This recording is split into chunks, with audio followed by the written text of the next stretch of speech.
Pero sobre todo luego porque eres señor mayor. Por otra cosa.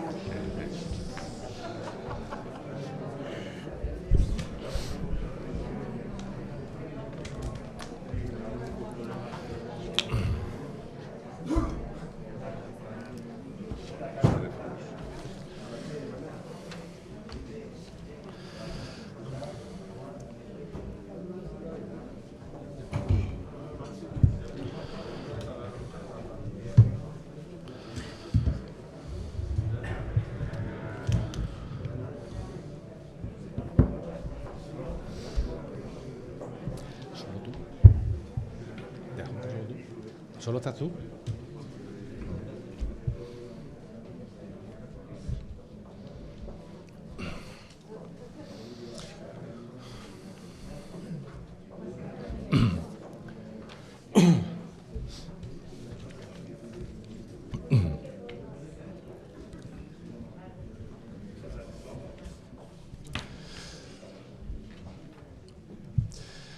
Buenas tardes y bienvenidos. Muchísimas gracias por su asistencia. Gracias a la Caja Rural, la Fundación Caja Rural del Sur, que en una ocasión más nos acoge aquí en este fenomenal centro.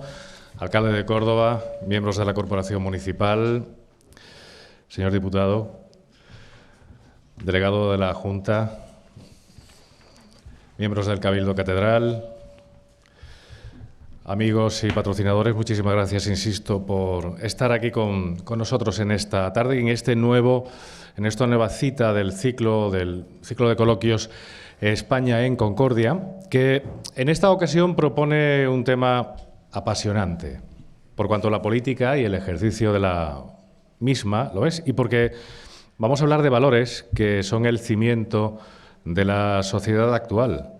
Ese cimiento es el cristianismo, que hoy no se abordará solamente desde un punto de vista religioso o espiritual, sino desde la dimensión que el propio cristianismo tiene y ha ejercido en la construcción de las sociedades y del mundo que ahora parece desmoronarse.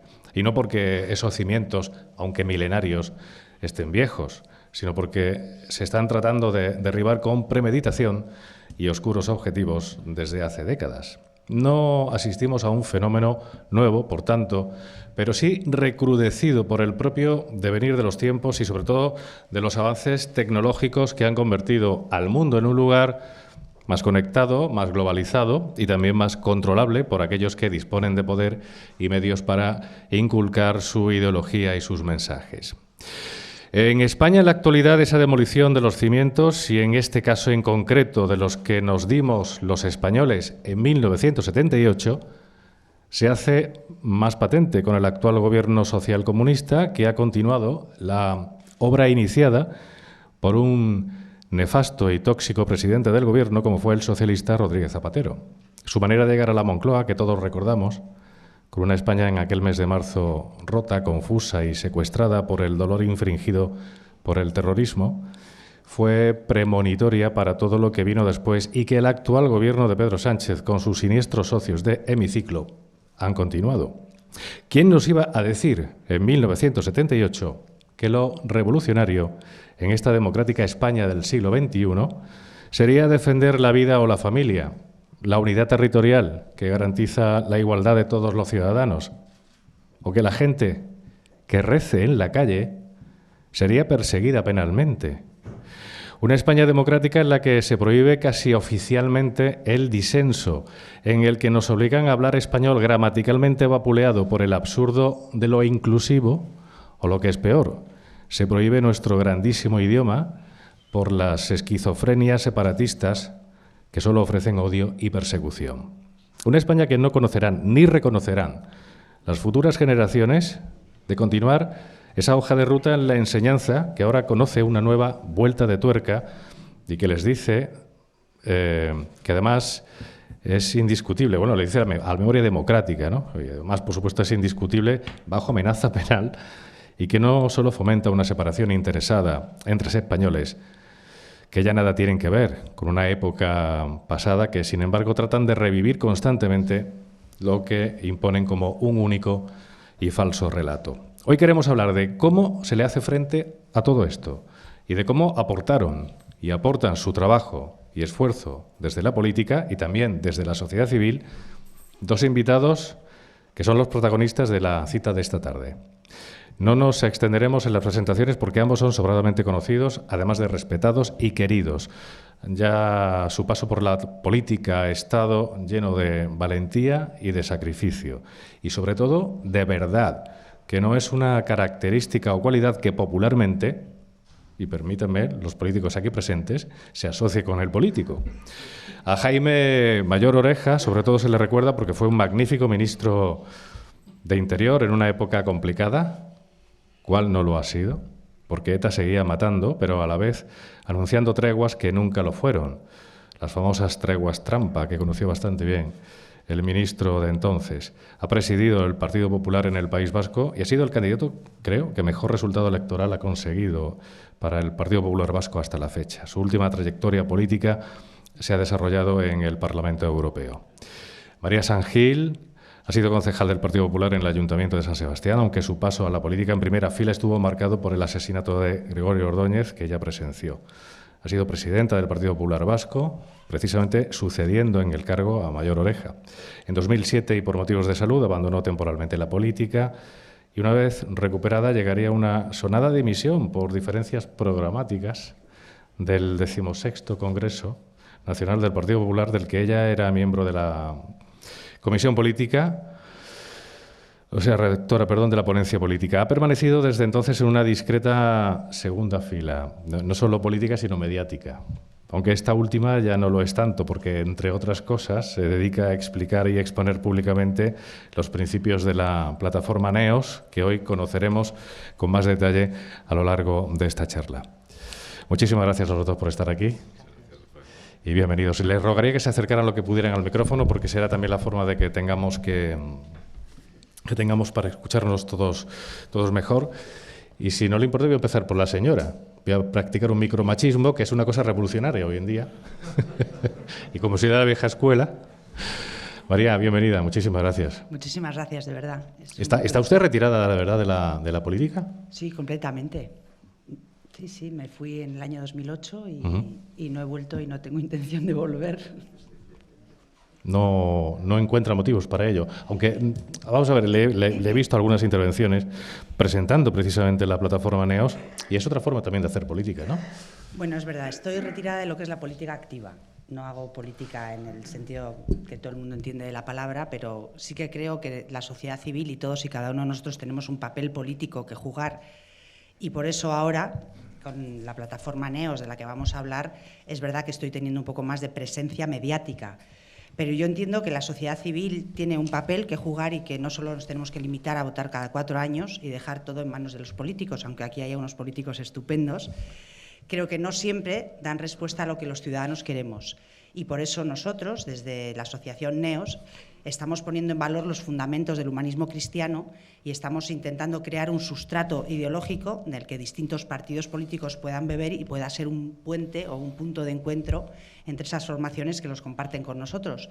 Pero creo que es fundamental que demos un paso adelante porque, como decía muy bien Rafa, tenemos un gobierno tóxico que nos está llenando de leyes ideológicas y sectarias, cada cual peor que el anterior, y no podemos tolerar este cambio de la pirámide de valores a la que estamos acostumbrados, y por eso hemos puesto en marcha esta asociación que es NEOS, que seguramente Jaime va a presentar mucho mejor que yo.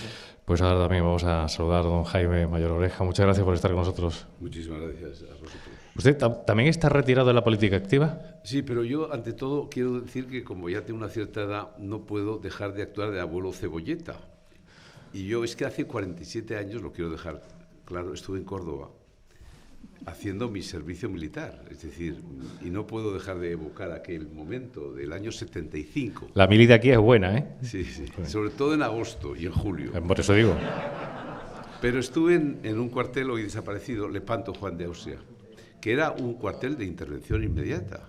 Y aquellos años yo recuerdo como alférez que nos convocaban a los oficiales para explicarnos sobre el terreno lo que era el Sahara y lo que eran sus montes, sus montañas, sus valles. Usted es ingeniero agrónomo, además, ¿no? Soy ingeniero agrónomo, sí.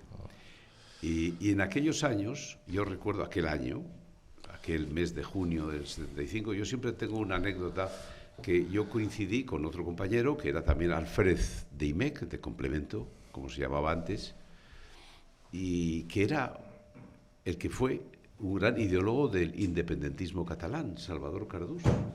Salvador Cardús era un señor que estaba muy próximo a Carod Rovira, que era el secretario general de Esquerra Republicana de Cataluña en los años en los que yo era gobierno, ¿no? ¿Hizo la mili aquí también en Córdoba? Hicimos juntos la mili. ¿Y no se le quitó el independentismo? No, pero hay otra cosa muy curiosa. Los dos éramos Alfred de Complemento. Salvador Cardús, tuve ocasión de decírselo a él porque le convoqué un día al Ministerio de Interior para recordar aquellos años, ¿no? Y entonces, de todos los alféreces que había, el más prusiano era Salvador Cardús, con gran diferencia.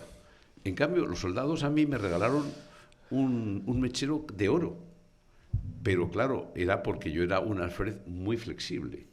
Y entonces, cuando había alguna vez gritos en la compañía, decía uno de ellos: callaros, que van a empurar al alférez. Curiosamente, en la vida luego resultó que yo fui ministro del Interior y él fue el líder del independentismo catalán. Era un católico ferviente, pero de una familia que había derivado del catolicismo al independentismo y que ha pasado en muchas ocasiones, tanto en el País Vasco como en Cataluña, ¿no? Pero bueno, quiero recordar, como abuelo cebolleta, aquel recuerdo de aquella Córdoba, que estábamos además en el final del régimen anterior, era junio del 75, es decir, Franco moriría en noviembre del 75. Bueno, pero volviendo a contestar ya la pregunta concreta, bueno, yo creo que nosotros estamos esencialmente en una actividad que al final los años nos han confirmado que es la más importante. Yo respeto mucho a los que están en la política, yo he estado muchos años en la política, pero al final el debate que hoy tenemos en España, en Europa, es cultural. Es un debate que está en los cimientos, que está en los fundamentos. La crisis no está ni en la política ni en la economía, está en los fundamentos. Y hemos perdido la dirección, hemos perdido el rumbo, nos hemos olvidado del significado de nuestra civilización, la hemos desposeído de una dimensión espiritual y religiosa. No significa que todos tenemos que ser creyentes, pero toda civilización sin tener un sentido de la trascendencia tiende a desaparecer.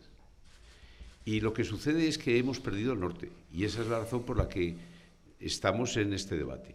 No estamos en la política, no vamos a estar en la política, no tenemos la vocación de estar en la política, no estamos para gobernar, no estamos para ganar elecciones. Queremos ser libres, absolutamente libres, para defender más que nunca los cimientos, los fundamentos de nuestra civilización.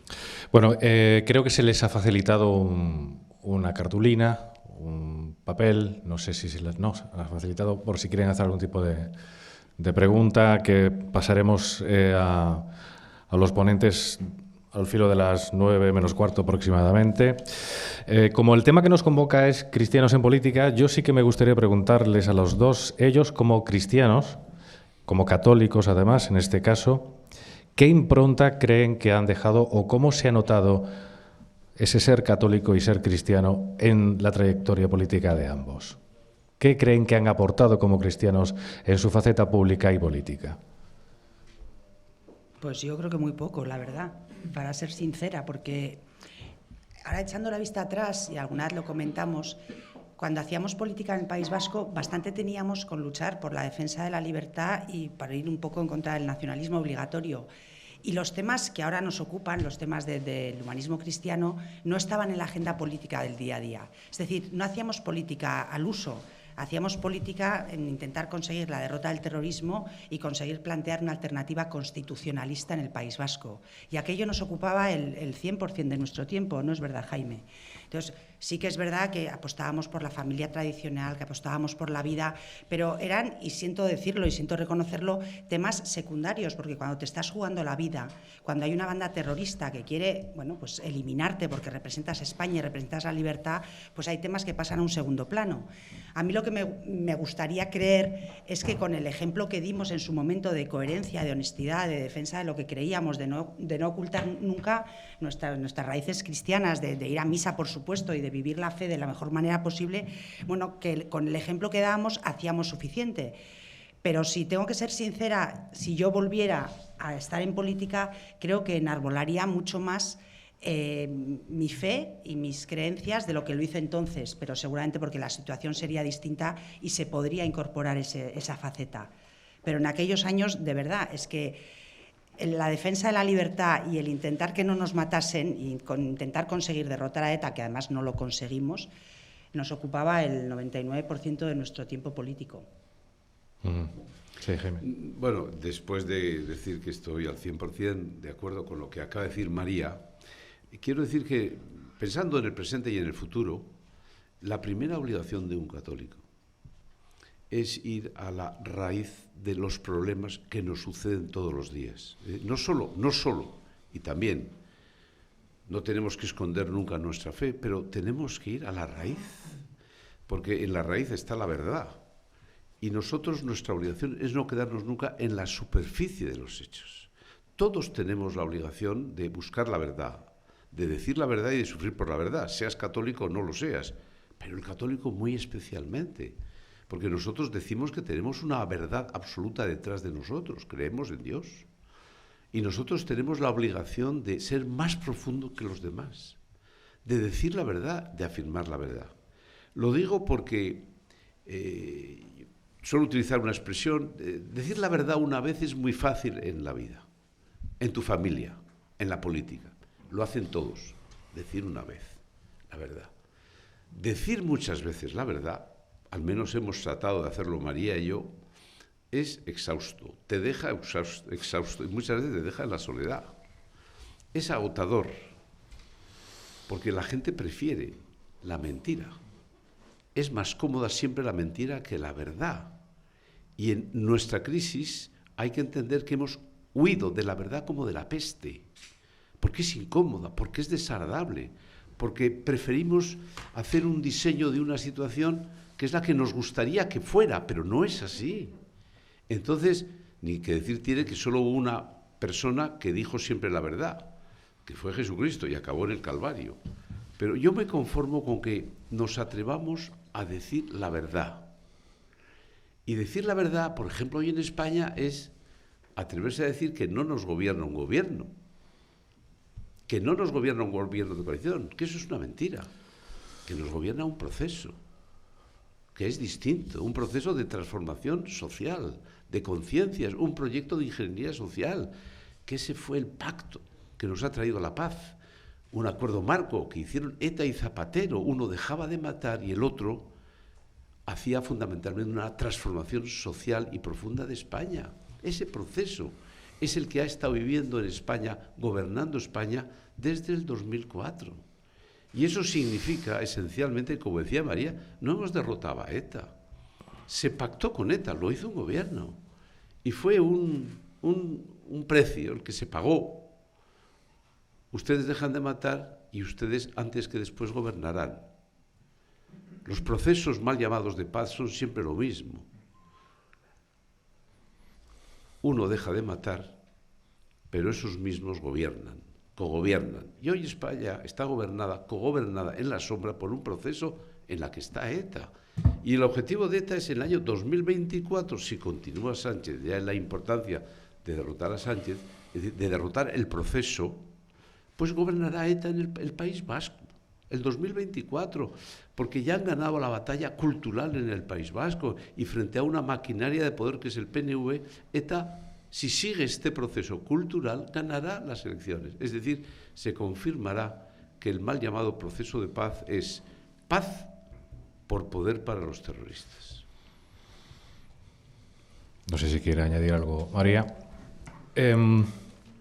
Por no perder el horizonte político, o de la política en este caso, y del testimonio que el cristiano debe dar también en política. Esto a lo que asistimos hoy, efectivamente, no es nuevo. Hemos hecho referencia tanto en la presentación como usted. Esto tiene una fecha marcada en 2004, con el atentado del 11M y la llegada de Rodríguez Zapatero al gobierno, pero ya pocos años más tarde había voces que avisaban de lo que iba a venir.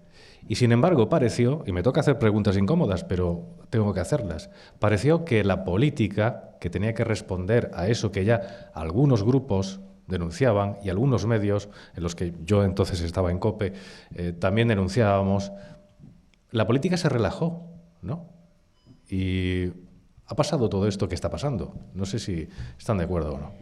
Bueno, en realidad, en el 2004 empieza a hacerse evidente por el cambio de la llegada de Zapatero al gobierno. Pero no podemos olvidar que en el año 2000, mientras Javier Arenas firma el Pacto por las Libertades y contra el Terrorismo, junto a José Luis Rodríguez Zapatero, al mismo tiempo estaba Eguiguren, el presidente o el secretario general del Partido Socialista de Euskadi, en un caserío, en el Goibar, en el caserío Chillarre, ya iniciando conversaciones.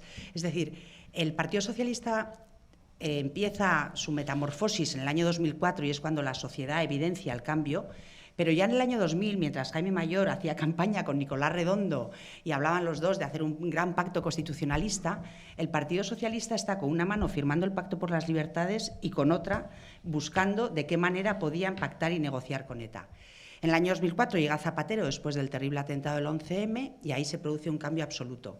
Teníamos a ETA contra las cuerdas. Es verdad que las magníficas políticas llevadas a cabo por los gobiernos de José María Aznar y con Jaime de ministro nos hicieron darnos cuenta que con la ley y solo con la ley se podía derrotar a ETA, pero no solamente a la ETA de las armas, es decir, a los comandos, que también, porque se detenían comandos cada vez que la policía podía, les detenía, sino que todo el entramado de la banda terrorista, porque la banda terrorista es un entramado social, político, cultural y, si me piden, hasta deportivo, es decir, estaban metidos en todos los ámbitos de la sociedad. Y las políticas antiterroristas magníficas de los gobiernos de Aznar consiguen casi derrotarla, y es verdad que en el año 2004 ETA está contra las cuerdas. Y llega Zapatero e invierte las políticas de derrota por las políticas de negociación, y ahí es cuando empieza el mal llamado proceso de paz, que denunciamos muchísimos, porque yo entonces estaba de presidenta del Partido Popular y teníamos por un lado el plan Ibarretxe y por otro lado el mal llamado proceso de paz, en el que ETA se compromete a dejar de matar y lo hace 6 años después, en el 2010, pero Zapatero se compromete a cambiar la sociedad de manera que ETA esté cómoda en la sociedad. En el año 2000 hubiera sido inconcebible que a Arnaldo Otegi le llamáramos hombre de paz. Hubiera sido inconcebible que Bildu, primero estaba ilegalizada, y hubiera sido inconcebible que Bildu apoyara los presupuestos generales del Estado. Hubiera sido inconcebible que en ayuntamientos como Eibar o Irún, en Guipúzcoa, haya un gobierno de coalición entre el Partido Socialista de Euskadi y Bildu. Todas esas cosas no hubieran podido pasar en esa sociedad del año 2000 y, sin embargo, ahora, en el año 2022, todo eso nos parece tan normal y hemos blanqueado la historia terrorista de Bildu, les consideramos demócratas de pleno derecho, de hecho son el pilar fundamental del gobierno de Pedro Sánchez, y en ese trayecto, bueno, pues muchos se han encogido de hombros o han mirado para otro lado. Es decir, si tú abandonas tus políticas de derrota del terrorismo y de intentar terminar con un proyecto al que hay que deslegitimar, que es el proyecto del nacionalismo, que el nacionalismo es lo peor, bueno, pues ellos amplían su espacio y cogen más terreno. Pero ahí tenemos, yo creo que el Partido Socialista es enormemente culpable, pero también se actúa por acción o por omisión. Y yo siento decir que creo que, bueno, los años de gobierno de Mariano Rajoy no ilegalizamos a Bildu y a todas sus marcas, no se continuó con la política de derrota del terrorismo que se había aplicado en época de Aznar, se metió en el cajón el Pacto por las Libertades y contra el Terrorismo. Bueno, pues yo creo que se dejaron de hacer muchas cosas que se tenían que seguir habiendo hecho. Y lo que es peor, que es que yo creo que estamos olvidándonos de las víctimas del terrorismo. Es decir, yo creo que esto es una indignidad para una sociedad como la española, porque nos hemos olvidado de la memoria, la dignidad y la justicia que piden las víctimas. Y por eso es imprescindible y es absolutamente necesario que este Gobierno tenga no un relevo, sino una verdadera alternativa, que cambie radicalmente las políticas de Pedro Sánchez que se han traído hasta hoy y que se haga una política completamente distinta en todos los ámbitos, pero desde luego en política de deslegitimación del proyecto de Bildu, por supuesto, y de recuperar la memoria, la dignidad y la justicia que piden las víctimas. Sí, en la misma dirección. Y yo creo que hay un fenómeno que lamentablemente es muy español y singularmente español. España es una península. Las penínsulas, y hay que saber geografía, un poco tenemos que entender que no es lo mismo una península que una isla, ni un continente. Las penínsulas tenemos rasgos diferenciados. Y en la península de España, en España, hay que reconocer, y otra vez vuelvo hay que atreverse a decir la verdad por dura que ésta sea. La violencia ha sido determinante. Las Torres Gemelas, el 11S, caen y aquello fue una gran amenaza. En París hubo unos atentados islamistas que amenazaron. En Gran Bretaña también los hubo y fueron una amenaza, pero en general en el occidente la violencia ha sido una amenaza, en España ha sido determinante. En buena parte determinó nuestra transición. Yo era miembro de la OCDE y nunca se hubiese construido la España de las autonomías a la velocidad con la que la construimos si no hubiese sido por el terrorismo. Había un deseo de delegar el poder en aquellos años durísimos. Teníamos el año 80, lo sabemos los de la OCDE, en el País Vasco 100 muertos. Y el año 81 bajaron, pero el año 79 ha habido 70 y tantos. Era una situación insostenible. Parecía que la violencia había ganado, era invencible, una organización social. Y entonces hubo una aceleración de construcción del Estado de las autonomías. Y evidentemente había que generalizarla. El Estado de las autonomías es fruto de una prisa que en un momento determinado, y está bien construido en líneas generales, pero aquello se precipitó por la violencia, el terrorismo. ETA, mientras mató, determinó. En el año 2004 hubo un atentado en España que no fue islamista. Fue un atentado para cambiar el rumbo de España. No me atrevo a dar mi opinión respecto de lo que sucedió y de lo que pasó, pero no fue islamista. Fue un atentado para cambiar el rumbo de España. España había avanzado en el mundo occidental de una determinada manera, una península que se había creído Gran Bretaña y que sin duda molestaba a franceses, alemanes y a buena parte del continente europeo. Y había que conseguir que España cambiara de rumbo. Y el atentado fue para que España cambiara de rumbo. Y vaya si cambió. Y seguimos en ese rumbo. El año 2008, Zapatero y Rajoy estaban empatados.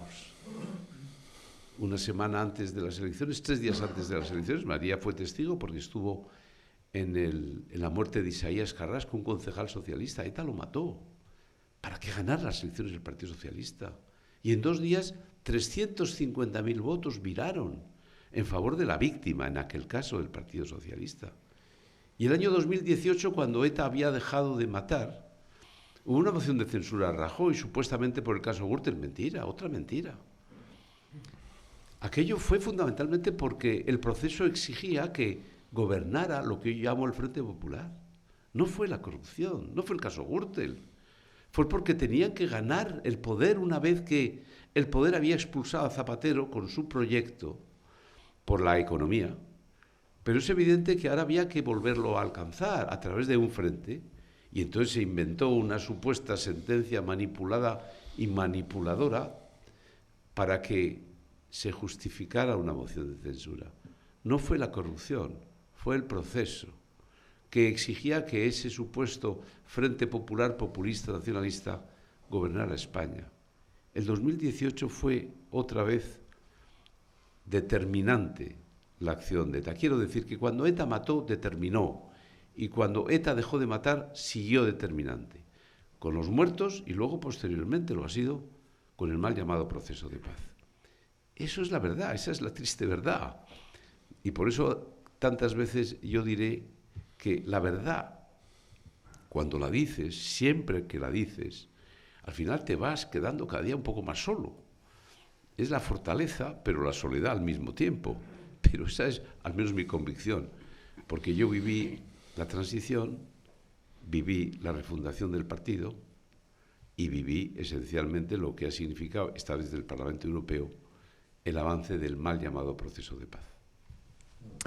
Por retomar un poco lo que ha comentado María, y sobre todo mirando a la actualidad, es inevitable desde un medio de comunicación. En el 20º Congreso Extraordinario del Partido Popular, todos los analistas, sobre todo los de centro-derecha, coinciden en que se habla de todo menos de política. Bueno, los medios de izquierda sospechosamente han aplaudido esta actitud. Pero bueno, lo digo porque si hay que hablar de política y hay que hablar de alternativas a lo que está pasando, parece ser que eso no ha ocurrido en el Congreso del principal partido de la oposición, ¿no? Pues no ha ocurrido. Pero yo no voy a hablar del Congreso del Partido Popular, porque nosotros estamos aquí un poco para hablar de neos.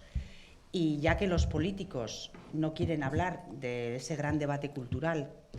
A eso es a lo que me refiero, quiero decir, en el que tenemos que entrar... Los temas... Claro, pues NEOS, que es una asociación que hemos presentado en noviembre en Madrid y hemos presentado en Valencia hace, no sé, un mes. El 26 de febrero. Y mañana presentamos en Sevilla.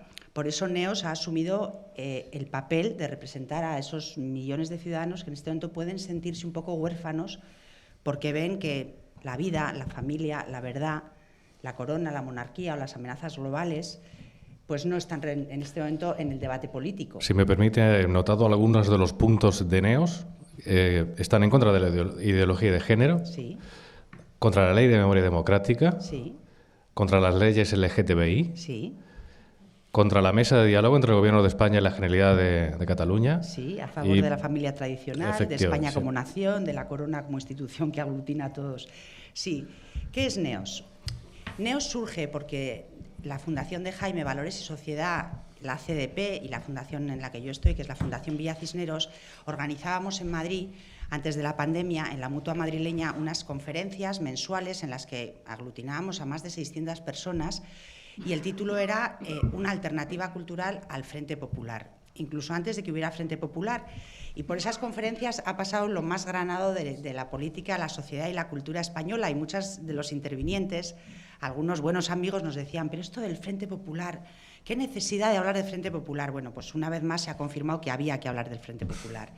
Y mucha gente nos preguntaba, ¿qué es esto de la alternativa cultural? ¿Pero vais a hablar de cine, de teatro? Porque la gente, como no es un debate cotidiano, la gente le está costando entender que la alternativa cultural es hablar de nuestros temas culturales, de nuestras raíces. A raíz de esas conferencias nos dimos cuenta que verdaderamente había una enorme orfandad cívica y social, que hacía falta que aglutinásemos en una asociación, bueno, pues una serie de personas, de instituciones, de universidades y de fundaciones que defendíamos lo mismo. Que está muy bien que cada uno defendamos una cosa, pero si lo hacemos de forma atomizada y si estamos cada uno en nuestra pequeña sociedad, en nuestra pequeña fundación, no somos determinantes y no somos influyentes. Y entonces queremos hacer una asociación de asociaciones. NEOS es un proyecto común y compartido abierto en el que queremos que colaboren todas aquellas personas y entidades que defiendan los 7 fundamentos en los que nosotros nos centramos. Es verdad que España tiene muchísimos problemas, pero nosotros no hablamos de economía, no hablamos de las autonomías, no hablamos de muchas cosas porque entendemos que nos tenemos que focalizar en aquello que vemos que está siendo más atacado por las leyes sectarias e ideológicas del Gobierno. Y hablamos de la vida, hablamos de la verdad, hablamos de la libertad de educación, que tan importantes en este momento, la libertad religiosa, la libertad de conciencia. Hablamos de la monarquía porque entendemos que es una institución que está siendo atacada clarísimamente por este Gobierno y quienes lo conforman. Hablamos de España como nación, porque parece mentira, pero a España la quieren trocear y la quieren romper, y en este momento las comunidades nacionalistas y con gobiernos nacionalistas, bueno, pues lo que buscan es la independencia, y de hecho estábamos hablando hasta ahora de que el proyecto de ETA no está derrotado y el proyecto de ETA es la ruptura con España. Y hablamos también de amenazas globales y nos hemos dado cuenta que ha sido otra vez más un acierto, porque tenemos en este momento la guerra de Putin y nos parece fundamental mirar también lo que pasa en Europa y en el resto del mundo, porque aunque somos una península, como bien decía Jaime, no vivimos aislados de la realidad. Entonces tenemos 7 grupos de trabajo que llevan más de un año trabajando, en donde están profesores, intelectuales, académicos, gente muy seria y muy formada, que lo que hace es aportar argumentos y aportar, bueno, sentido común y aportar mucho conocimiento y mucha sabiduría para confrontar con esas leyes sectarias, como decía antes, que nos quiere imponer la izquierda. Es decir, siempre estamos en los debates que la izquierda quiere y con los argumentos que la izquierda quiere manejar. Entonces, nosotros entendemos que hay que poner a disposición de la sociedad, hay que poner como una voz única una serie de argumentos para combatir eso, la defensa de la vida, para decir que la ley de eutanasia es una infamia, para hablar de la familia tradicional, para decir que se puede defender, bueno, pues nuestra fe y que ser católico no tiene por qué recluirte en tu casa y tenemos que llevar la fe como algo escondido, que al revés, como el que es del Real Madrid y lo cuenta, nosotros somos católicos practicantes y lo queremos contar sin obligar a nadie a que sea como nosotros, católicos practicantes, pero que entendemos que no tenemos por qué ocultarlo ni dejar de sentirnos orgullosos. Defendemos que, bueno, uno nace con sexo y no con género, pero claro, cuando alguien dice este tipo de cosas, se echan las manos a la cabeza y nos llaman de todo. Bueno, pues hay argumentos científicos y nosotros los ponemos encima de la mesa porque creemos que es muy necesario. Quizá no para todos nosotros, que ya somos una generación que todo esto nos lo sabemos y hemos tenido la enorme suerte de tener una educación distinta. Pero las siguientes generaciones todo esto no lo escuchan. La gente joven solo oye lo que los medios de comunicación o las series, porque es que no hay una serie que no tenga un punto ideológico donde no les metan a través de la serie, bueno, pues toda esta ideología. Bueno, pues entendemos que nuestra labor y nuestro trabajo en este momento es combatir la ideología de la izquierda y poner encima de la mesa las ideas y la cultura y los valores que nosotros queremos defender. Y esto es NEOS y a esto les invito a participar. Solo un pequeño apunte, esos son los grandes temas, las grandes líneas. Después está la política doméstica, y aprovecho que está aquí nuestro alcalde y además la responsable, la edil de Bienestar Social, que ha sido, yo creo que es un ayuntamiento ejemplo de estar con la gente que lo ha necesitado, sobre todo con la pandemia, que es también una manera, ¿no?, de demostrar primero que la política sirve y que además hay unos valores detrás de esa política, ¿no? Sí, pero yo creo que por defender lo que defendemos, yo ya sé que nos dicen siempre, ustedes son unos fundamentalistas. Yo en mi etapa de joven, antes de venir aquí a Córdoba a Lepanto Juan de Austria, yo recuerdo siempre que se decía, este es un sin fundamento. Ahora no se dice eso, ahora se dice, este es un fundamentalista. Eso es el tránsito que hemos vivido. Y yo creo que precisamente por eso nos damos cuenta ahora algunos, más que nunca, de que hay que saber defender los fundamentos y ocuparse de la gente y tener concejales y personas que se ocupen absolutamente de los problemas de la gente. No es incompatible. Es decir, el ejemplo que está dando Polonia. Polonia era un país desprestigiado en la Unión Europea y ahora resulta que ha acogido a 2,5 millones y además les tienen en sus casas. Y ahora resulta que un país ejemplar en el ámbito de la fe está dando un ejemplo a toda la Unión Europea de lo que significa de verdad tener fe, que es ocuparse de los demás. Pero vuelvo a preguntarme, pero ¿no nos damos cuenta por qué Putin ha hecho lo que ha hecho, esa brutal agresión? ¿Por qué ha desencadenado esta guerra? Porque además de sus características personales, que no entraré, pero fundamentalmente es que ha intuido, ha olfateado la decadencia de Occidente, la debilidad de Occidente. Hemos hecho un Occidente de fin de semana, de vacaciones, de Navidad, de Semana Santa y de verano, sin una cultura del esfuerzo, muchas veces sin entender el sacrificio. Y evidentemente Putin por eso ataca. No ataca por casualidad, no es una decisión que en un momento determinado toma en 10 minutos. Es una reflexión. Y se da cuenta que la Unión Europea, yo he estado 10 años en el Parlamento Europeo y he sido el primer vicepresidente del Grupo Popular Europeo, encargado de la estrategia. Él se ha dado cuenta que estábamos en un tránsito a la nada. Y alejados, otra vez lo diré, de la verdad. Resulta que no nos hemos ocupado de la defensa, no nos hemos ocupado de la seguridad, de la energía, no nos hemos ocupado del rearme moral de Europa. Nos hemos ocupado del género, del transgénero, del transhumanismo, de elevar al aborto como un derecho de la Carta de Derechos Fundamentales de la Unión Europea, como acaba de hacer Macron al presentar la presidencia rotatoria de la Unión. La mentira, la nada, el tránsito a la nada. Y cuando tú estás en tránsito, y más si es un tránsito a la nada, te atacan tus enemigos, tus adversarios, porque evidentemente, como decía muy bien María, una civilización tiene que tener una dimensión religiosa y espiritual, trascendente. Si no la tiene, esa civilización desaparece. No sé la religión, pero lo que desaparece es la civilización. No significa que, como decía María, todos obligamos a que seamos todos católicos, creyentes, que compartan nuestra fe. Pero hay que saber respetar, no pisotear la dimensión religiosa de nuestra civilización, sobre todo Europa, que tiene sus raíces en la fe, en el cristianismo, que todos los nombres de las ciudades son cristianas, pero no solo en España, o en Francia, o en Alemania, o en todos los sitios.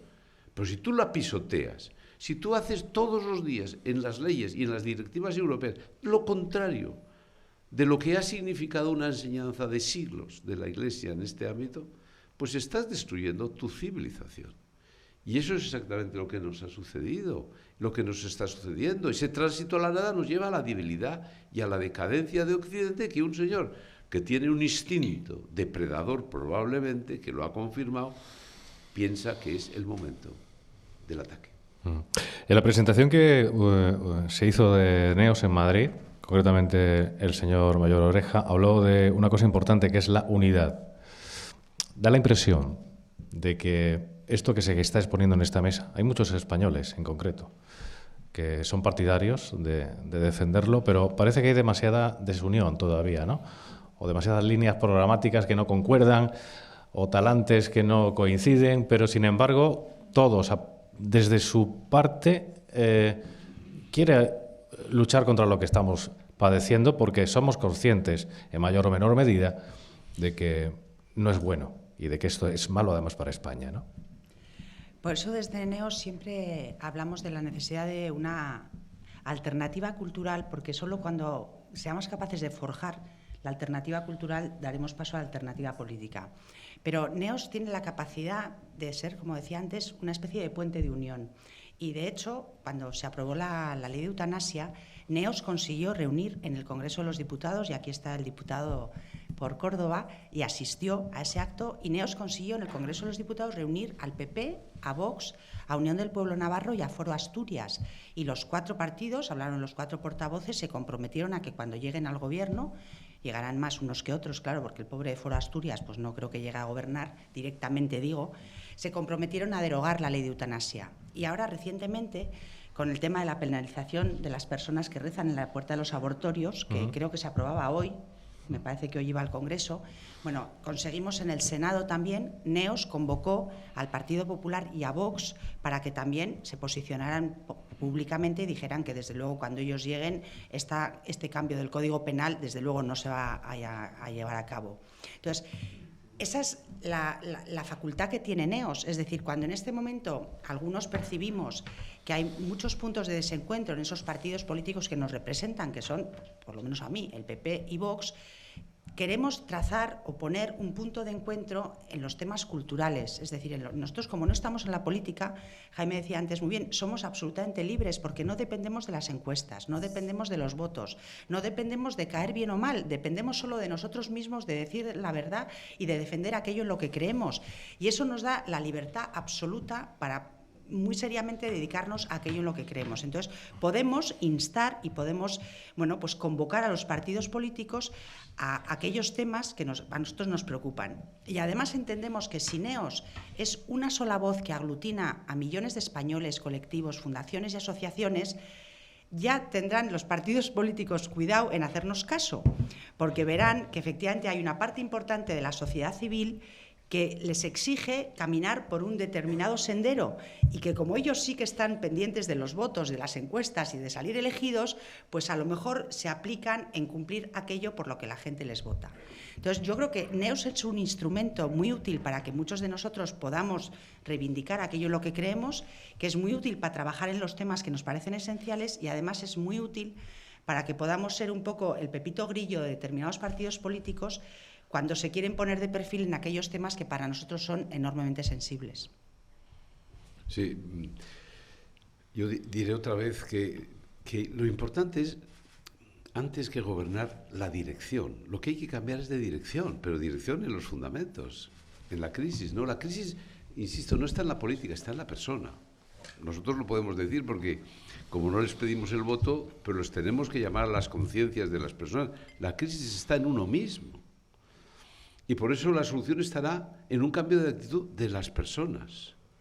Y yo creo que en el ámbito de los católicos hemos sido fundamentalmente parte de una mayoría que fundamentalmente ha sido silenciosa, que ha sido acomplejada por la moda dominante, acobardada, y fundamentalmente necesitamos cambiar de actitud de una mayoría silenciosa, acobardada, a veces asustada por la moda dominante, a una minoría creativa, participativa, ruidosa, que se implique en este debate cultural. Cuando hay un debate cultural con una moda dominante tan poderosa, hay que vencer el miedo reverencial a llevarle la contraria a esa moda dominante.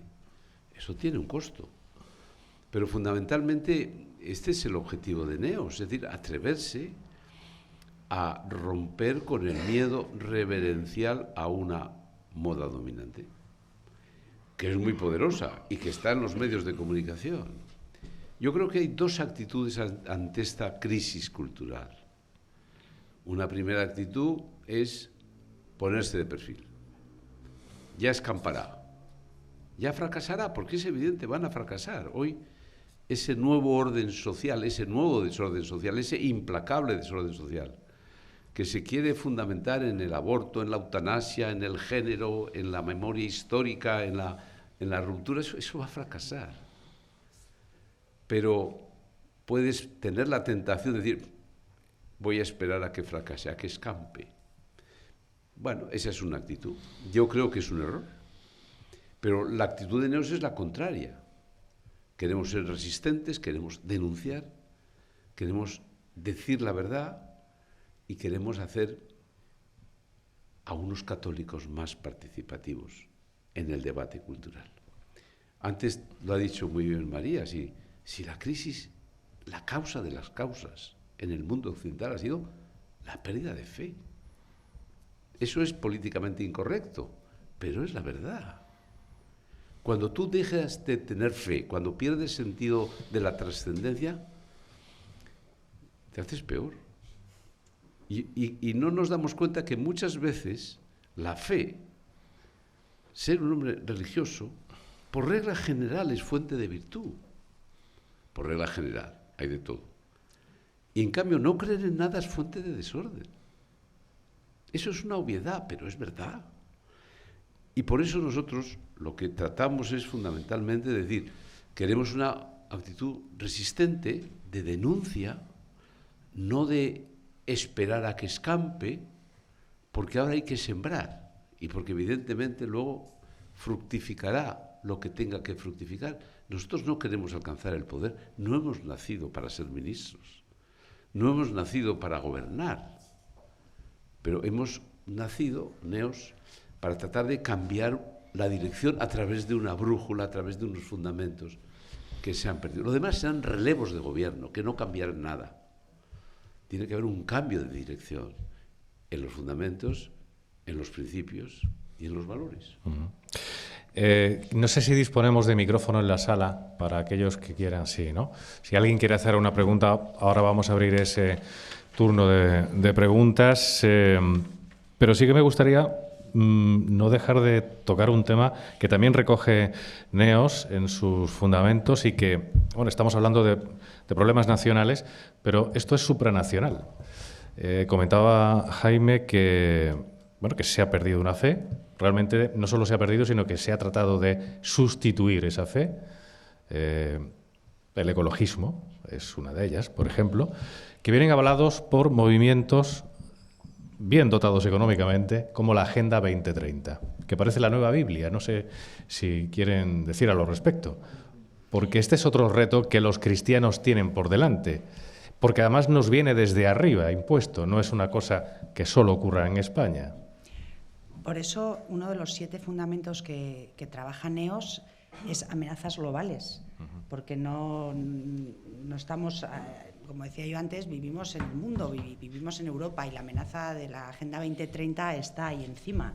Y hay un grupo de trabajo, bueno, pues estudiando muy a fondo lo que eso supone para explicarlo, porque yo creo que sobre todo tenemos un desconocimiento absoluto de lo que supone la Agenda 2030. Y es verdad que hemos sustituido la fe por el ecologismo, el feminismo, todos los ismos posibles, que al final no hacen más que, efectivamente, como dice Jaime, llevarnos al desorden absoluto.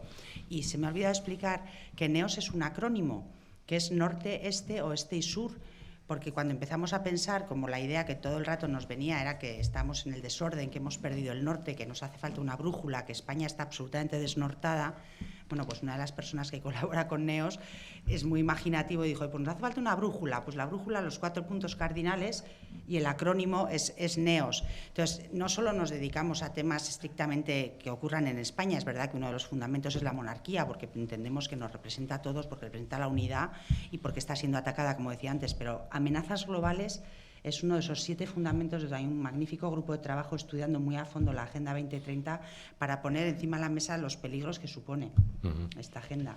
Sí, yo dos reflexiones. Una probablemente redundante respecto de lo que antes hemos dicho, pero me parece que interesa para explicar lo que nos sucede, ¿no?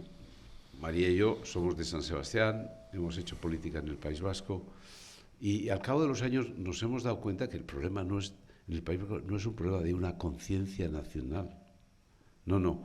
Ha sido una crisis de conciencias individuales y personales. En los años 70, un territorio como el nuestro, querido por nosotros, perdió la dirección y sustituyó una religión por otra en las conciencias individuales. Dejó de creer. Dio la espalda a Dios. Y mi generación, la que en el fondo fundamentó la acción de ETA, esencialmente dejó de creer. Y la sustituyó por un nacionalismo, en este caso violento, en donde no hay límites. No hay límites.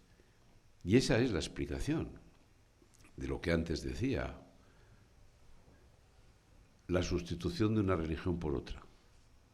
El nacionalismo suele ocupar con facilidad esos vacíos. Pues algunas veces dicen, no, es que esta nación en la sacristía, no. Esta nación, cuando los sacerdotes dejaron de ser sacerdotes, cuando se secularizaron en una década tantos y tantos sacerdotes, y ahora han hecho que del País Vasco y de Cataluña el nacionalismo confirma siempre que es un puente unidireccional, que pasa de sociedades conservadoras, tradicionales, a sociedades en la extrema izquierda y en el extremo agnosticismo. Y eso pasa en el País Vasco y pasa en Cataluña. Entonces el País Vasco y Cataluña se recuperarán en la medida en que recuperen lo que son los principios esenciales, los fundamentos, la fe de aquellas sociedades. No es un problema de conciencia nacional, es una crisis de conciencias de miles, de cientos de miles de conciencias individuales de una generación. Por eso todos mis compañeros de colegio. El primero que mató a un guardia civil fue un compañero mío de colegio, del Colegio Católico de Santa María de San Sebastián, también el Colegio de María años después. Y el que fundó ETA político-militar también era un miembro, compañero mío de Colegio de San Sebastián. Cuando terminábamos el colegio, el año 68, ya los dos se hicieron de ETA. Uno mató al primer guardia civil, Pardines, en Legorreta, en la recta de Legorreta. Y el otro fue el fundador de ETA político-militar. Perdieron la fe en un colegio católico. Pues algunas veces cuando dicen que la clave es la educación reglada, nunca no. La clave es el ambiente, la atmósfera que creas, que esta te educa o te maleduca, la familia y el ambiente en una sociedad. Y en segundo lugar, para hacer redundante y reiterativo, nosotros damos mucha importancia a lo que pasa fuera de España. El 7 de mayo organizamos en Bruselas un acto en la defensa de los fundamentos cristianos de Europa, pero con otras asociaciones europeas. Participarán filósofos y políticos, participará Rémi Brague, como gran filósofo francés de la Sorbona y de Múnich que es, participará un eurodiputado del PP, que es un gran filósofo francés, Xavier Bellamy, que es un gran eurodiputado joven de 35 años, va a participar el ministro de Asuntos Europeos de Polonia. Quiero que participe la nueva presidenta de Hungría, que es una mujer que se ha caracterizado por la defensa de los valores cristianos de Europa, o el ex primer ministro de Eslovenia. Esto es un análisis que nosotros hacemos en Europa y que España, los españoles, tenemos que perder el complejo de inferioridad. En el ámbito de las ideas y de los principios no tenemos nada que envidiar a otros países europeos. Nada, que nada. Lo que pasa es que nos falta tenacidad y perseverancia en la defensa de lo que tenemos dentro de nosotros. ¿Cuántas veces me he acordado, aunque no venga al caso, lo que me dijo Javier Arzayus, que era el presidente del Partido Nacionalista Vasco, antes de que ganásemos las elecciones? Ya habíamos ganado las elecciones, yo iba a ser ministro del Interior, él lo sabía, unas semanas antes, y me dijo, en una manifestación en La Concha, frente a la maravillosa bahía de La Concha, me dijo, no te equivoques nunca, tú que vas a ser ministro del Interior, España no es ni será nunca una nación como Francia, ni como Alemania, ni como Gran Bretaña, ni como Italia. España es otra cosa. Yo no le hice ningún caso, y creo que en el Ministerio del Interior actué como si España fuese una gran nación, ¿no? Pero algunas veces yo digo, algo de razón tiene Arzayus. España fundamentalmente ha derivado, determinada por la violencia, en una mala dirección, ¿no?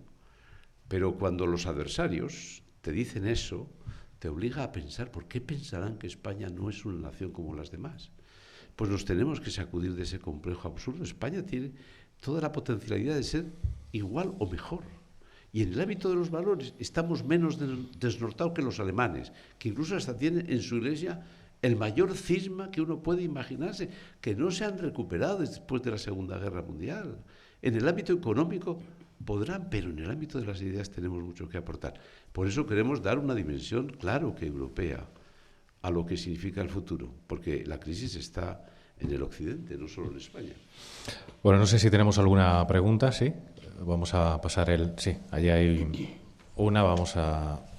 Tenemos tiempo para un par de preguntas porque a las 9... Almudena. Buenas tardes, bienvenidos.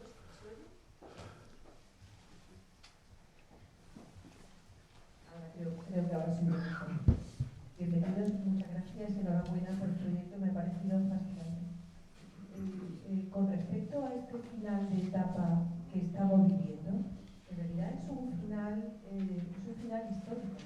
Estamos viviendo un momento de bisagra, que es un cambio en el que podemos decir algo. Por eso me ha parecido muy interesante pues, esta creación y esta unión de... Este momento lo hemos vivido otras veces, que a lo mejor nos puede servir de ejemplo. Y lo vivimos cuando fuimos Imperio Romano. Se dejaron atrás los principios, las creencias, se dejaron atrás las raíces que eran rurales. Y la mujer tomó un papel absolutamente, profundamente parecido y similar a lo que está ocurriendo ahora.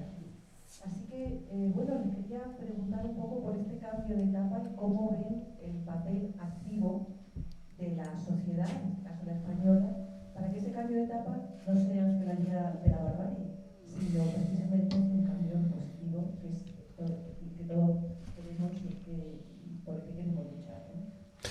Muchas gracias. Bueno, yo una de las cosas que digo cuando tengo una charla con chicos mucho más jóvenes que yo, por supuesto, una de las cosas importantes que tienen que hacer los jóvenes hoy es entender la generación a la que pertenecen. Mi generación, yo nací en el año 51, es decir, que ya tengo ya bastantes años, pero fue una generación de posguerra, de post-tragedia.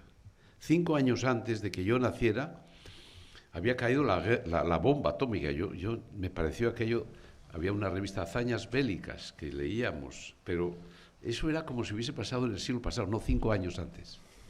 Y yo nací 12 años después del final de la Guerra Civil Española, 12 años.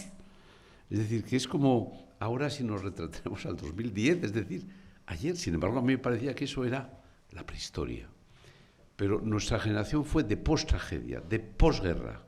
No necesitábamos un diagnóstico. Arrancaba una nueva etapa. El diagnóstico ya estaba hecho por la guerra. Era un diagnóstico cruel. Nos habían notado los españoles y habíamos tenido una guerra terrible en Europa. Esta generación no es de posguerra, es de decadencia. Es el final de una etapa. Lo que no sé qué significa, pero es otra generación distinta. Lo que no me atrevo es a pronosticar, pero qué duda cabe que cuando el desorden pasa al extremo desorden, al final nunca acaba esto en el extremo desorden, pasa la violencia. Y lo de Ucrania ha sido un ejemplo. Entonces, yo no me atrevo a pronosticar. Yo lo que sí me atrevo es a decir que es el final de una etapa. La historia es cíclica. ¿Nosotros qué nos habíamos creído? Que no íbamos a tener nunca lo que los padres, abuelos, bisabuelos y tatarabuelos. Mi abuelo tuvo 3 guerras, las carlistas, y luego vivió el comienzo de la española. ¿Y nosotros qué nos creíamos? ¿Qué mentira nos habíamos creído? Y entonces yo creo que esto es lo que nos sucede. Entonces esto no es un factor, como siempre, no hay que... Yo digo, yo no soy pesimista, estoy pesimista, que es diferente. No es lo mismo ser que estar. Y tener la suerte de diferenciar ambos conceptos. Yo soy optimista, porque hacer neos es ser optimista. Pero es que estar optimista hoy es mentir. Es un momento delicado, difícil, de final de una etapa, incapaz de poder decir cuáles son las consecuencias. De todo lo que está sucediendo en el mundo, en concepto geoestratégico, el mayor riesgo es que nos olvidemos que Europa es Euroasia. Europa no existe como continente. Y tenemos 2 naciones que, como Occidente, lógicamente, va a reaccionar, y hace bien, con enorme dureza contra Putin y Rusia, acabe Rusia siendo algo así como un vasallo de China. Y entonces, en ese concepto, que duda cabe que el gran rival del mundo occidental es China, no es Rusia. Y eso, evidentemente, lo que pasa, claro, que en dimensión Rusia son 18 millones de kilómetros cuadrados, mientras que España son 500.000 kilómetros cuadrados. Y Europa es la mitad que Rusia en extensión, ¿no? Quiero decir que vivimos un momento ciertamente difícil y, sobre todo, nos hemos desarmado moralmente. Y ese es el riesgo que tiene Occidente. Pero yo creo que no hay que ser pesimista. Hay que estar un poco pesimista, pero siendo optimista. Esperanza. Una pregunta más. Sí. Bueno, primero la asistencia de Neos, y desde luego yo doy gracias a Dios porque me parece que oyéndonos hablar piensa uno que un futuro es posible. Entonces, lo que pasa es que no puedo mediar que me vengan a la cabeza otras actuaciones similares a la vuestra, como el disenso, o incluso Unión 78, que tiene la Rosalía, que oyéndonos hablar, la música suena parecida. Entonces, para mí es imposible pensar que si hay rivales, porque realmente todas estas cosas, da igual quién las haga, lo importante es que se hagan. O sea, esto no va de partido ni va de política, va de algo mucho más importante. Entonces, me gustaría saber qué relación tenéis con el resto de asociaciones y fundaciones que están surgiendo un poco en defensa de lo mismo, y bueno, si probablemente pensáis que separados vais a llegar más lejos, o si por el contrario podríamos estar hablando a lo mejor de un gran movimiento que defienda esto con una voz más alta, si se puede. Yo soy de Unión 78 también, porque Rosa Díez en su momento, cuando montó Unión 78, me llamó para formar parte con ella de Unión 78. Lo que pasa es que Unión 78 tiene poco que ver con lo que hace Neos, pero en la defensa de España estamos absolutamente alineados. De hecho, ya te digo que yo formo parte de Unión 78. Una de las bondades de Neos es que nace organizado pero sin organigrama. Aquí no hay presidente, no hay vicepresidente, no hay portavoz, o sea, aquí no hay cargos. Porque queremos, como decía antes, que esto sea un proyecto común y compartido. Nosotros creemos que Neos tiene que ser un poco la casa común de todo el mundo, en el que cada uno siga teniendo la autonomía plena de seguir haciendo su trabajo, pero seamos una sola voz. Cuando empezamos a hacer Neos, uno de los fundamentos es la defensa de la vida. Y nos dimos cuenta que teníamos 150 asociaciones defendiendo la vida, pero no se les escucha. Entonces, tenemos que conseguir aglutinar a las 150 y que sean una sola voz, y que a la hora de defender la vida haya una que defienda la vida en nombre de todas, porque no tiene sentido que haya 25 fundaciones, 14 universidades católicas, 15 grupos, si no hacen nada, si al final son voces completamente aisladas que no nos tienen en cuenta. Los medios de comunicación no nos han recibido con los brazos abiertos. El debate sí, porque el debate es fantástico. ¿Y la Voz de Córdoba? Y la Voz de Córdoba, pero bastante relación tienen. Pero es verdad que no somos políticamente correctos, no tocamos temas que a los medios de comunicación les interese, porque además les incomodamos. Y a los partidos políticos que les caemos bien, y en NEOS, en los grupos de trabajo, hay gente que está en Vox y gente que está en el PP. O sea, que nosotros estamos absolutamente abiertos. Pero es verdad que, como decimos la verdad y llamamos a las cosas por su nombre, somos incómodos. Entonces, lo que queremos es que, ya que no tenemos facilidades, por lo menos sumemos y unámonos todos los que defendemos lo mismo para ser un poquito influyentes y determinantes, porque es que si no será otra vez clamar en el desierto. Disenso es la fundación de Vox. Hemos estado con Disenso, hemos hablado con ellos, les hemos contado el proyecto, les ha parecido fantástico y sabemos que podemos contar con ellos para lo que sea. Queremos también estar con la fundación del Partido Popular, que es Concordia y Libertad. Pero la semana del día 20 tenemos una reunión con 17 asociaciones, fundaciones y colectivos específicos, porque queremos organizar una especie como de Estado Mayor en el que todo el mundo decida y opine. O sea, que esto no sea una cosa, porque nosotros somos los más conocidos, pero hay mucha gente que está con nosotros. Pero queremos dar sitio y dar protagonismo también a esas asociaciones, a esas fundaciones, para que entre todos hagamos un cuerpo que verdaderamente se tenga en cuenta, porque si no, será otra vez como una batalla perdida, y lo que no estamos dispuestos es a dedicarle esfuerzo y dedicación, que estamos encantados de trabajar por NEOS, porque creemos que es absolutamente necesario, porque el momento exige que cada uno de nosotros dé un paso al frente, porque ya está bien de que nos quejemos, de que nos lamentemos, de que protestemos, si no hacemos nada, porque al final depende de nosotros. Entonces, si nosotros damos un paso al frente, que el paso sea al unísono y a la vez todos juntos para que resuene de verdad. Entonces, esa es la voluntad de NEOS. Bien, pues estamos en los minutos finales. No sé si Jaime quiere añadir algo más, o por lo menos cómo podemos colaborar con NEOS, que ya que se ha presentado hoy aquí en Sociedad, pues sería bueno. Bueno, normalmente mañana tenemos otro acto de presentación en Sevilla. Siempre yo empiezo explicando por qué NEOS y María termina para qué NEOS. María lo hace mucho mejor que yo y explica muy bien que el acto no es de presentación, es un acto de compromiso para que la gente participe. A todo esto, pues evidentemente no queda en nada si no somos capaces de que haya personas que compartan esta preocupación. Yo creo que hay mucha orfandad. Hoy yo creo, una cosa es que se vote a los partidos políticos, pero yo creo que, por ejemplo, hay muchos católicos que hoy están muy huérfanos en España y necesitan de alguna manera participar, quieren participar en este debate cultural. Yo me reúno con muchos sacerdotes jóvenes, no con obispos, sino con sacerdotes jóvenes. Nosotros queremos buscar la base social. Siempre les digo, el 90% de su tiempo es la fe, es lo más importante, pero un poco de tiempo hay que dedicar al debate cultural. Lo que antes decía María, en la política, dedicábamos siempre a lo más importante que teníamos, los problemas que teníamos, pero había que haber dedicado un poco más de tiempo al debate cultural, ¿no? Hay una expresión del cardenal Sara muy bonita cuando dice: recuerden ustedes, en una pecera cuando hay peces, ustedes no solo se pueden preocupar de dar de comer bien a los peces que están en la pecera, porque si el agua de la pecera se contamina, si está muy contaminada, y se olvidan de limpiar y de batallar para que el agua esté limpia, al final, aunque le den de comer muy bien a sus peces, al final el agua contaminará a los peces, ¿no?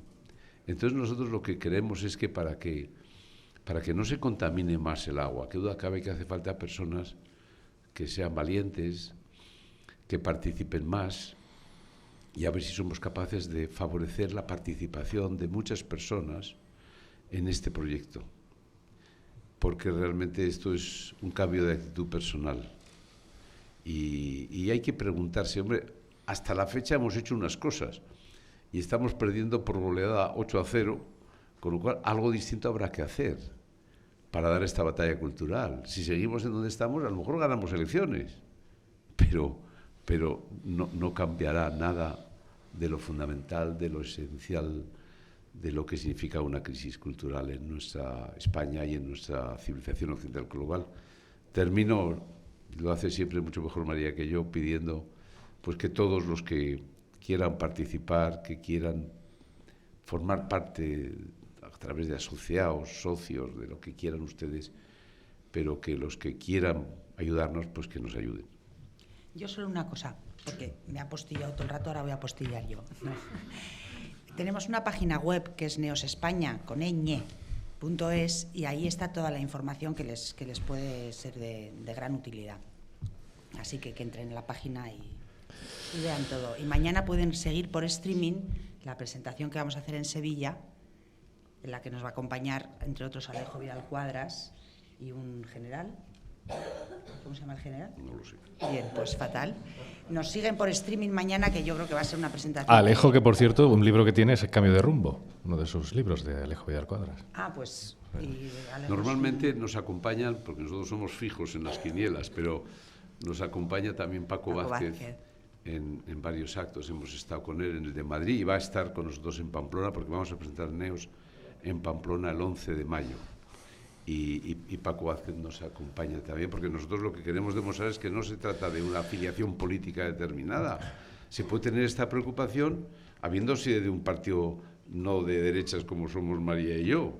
Igual que también decimos en Neos, hombre, los creyentes no tenemos que disimular y no lo hacemos nuestra fe, pero hay no creyentes que pueden coincidir exactamente en lo mismo que nosotros y deben formar parte también de Neos, ¿no? Es decir, eso es esa corriente cultural abierta, pero eso sí, teniendo claros los fundamentos que son los que están en crisis.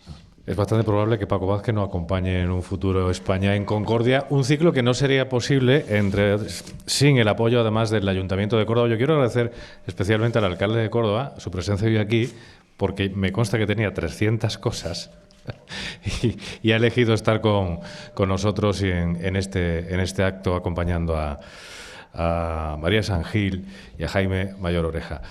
Muchas gracias también al Cabildo Catedral por su apoyo, a la Fundación Caja Rural del Sur, al diario El Debate, por supuesto, y es un placer hablar hoy de Neos con dos excelentes y grandísimos ponentes y dos grandísimas figuras de la política, aunque estén retirados, como ellos han dicho.